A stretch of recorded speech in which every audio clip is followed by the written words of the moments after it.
LaTanya Sweeney, former CTO of the Federal Trade Commission. Growing up, my dream was to build a thinking machine, a computer that could think like people.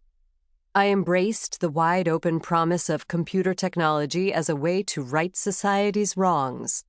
No longer would the personal prejudices of flawed human beings fog decision-making and perpetuate bias.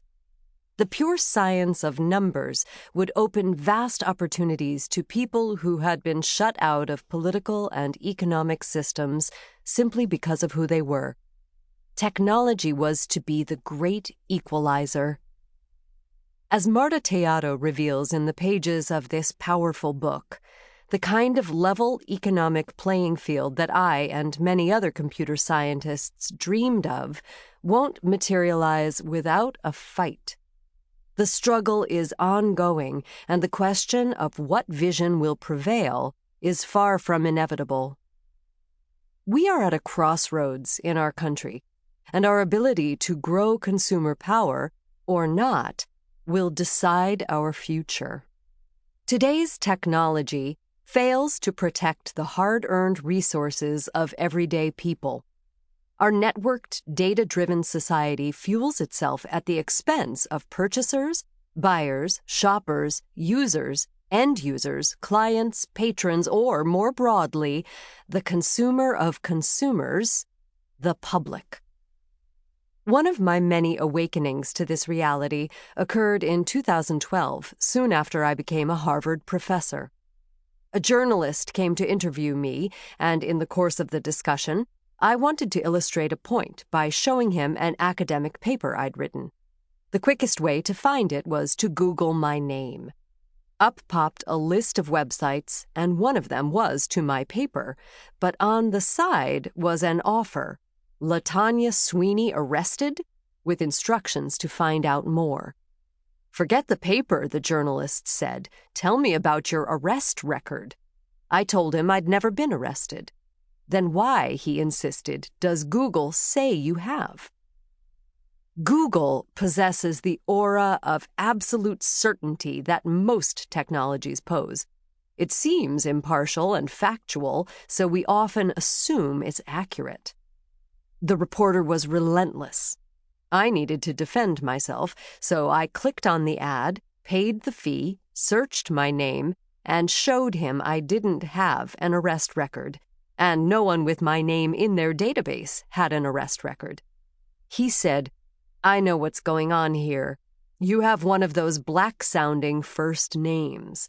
The search engine is assuming you have an arrest record because of your race." What an interesting and concerning theory. I searched for LaTanya, and black faces appeared. When I searched Tanya, all white faces stared back. The journalist and I searched more and more names and learned it wasn't first names that generated the ads. The ads only appeared on the full first and last name of real people.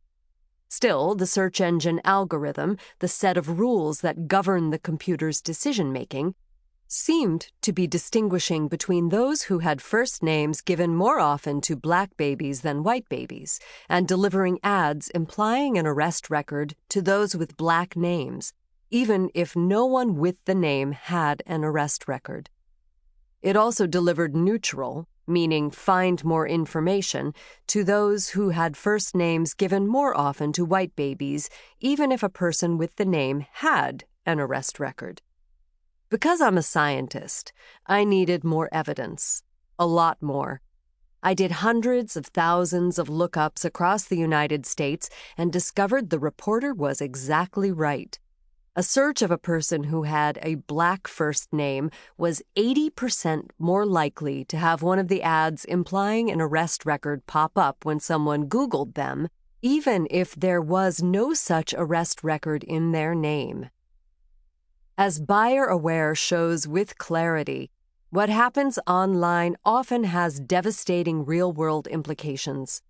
Mine was just one example of many that shows how the historic growth of technology, paired with minimal updates to consumer protections, threaten our country's values. People's rights and interests are up for grabs, and the only answer is informed consumers willing to demand better. That's increasingly more difficult to do. We can expect less help from the government than in the 1990s, before the expansion of the Internet. Back then, more state and federal attorney generals' offices were strong advocates for consumer protection. Consumers had more places to turn to where people understood their problems and had dealt with many of them before. We didn't worry as much about hidden fees on our monthly bills because authorities had issued a series of punishments for that, pushing the companies into compliance. Nowadays, a lot of those government avenues for aid have weakened or disappeared. Too few leaders find consumer issues worthy of their time, especially in the digital realm where harms can occur from a vendor located in another state or country. It feels like the only consumer protections we get today are those that companies like Amazon are willing to give us. Often there's no one to call or no real person to talk to. Just a complaint drop-down menu, a list of pre-approved problems, and a submission form you'll maybe hear back from in 15 to 20 business days.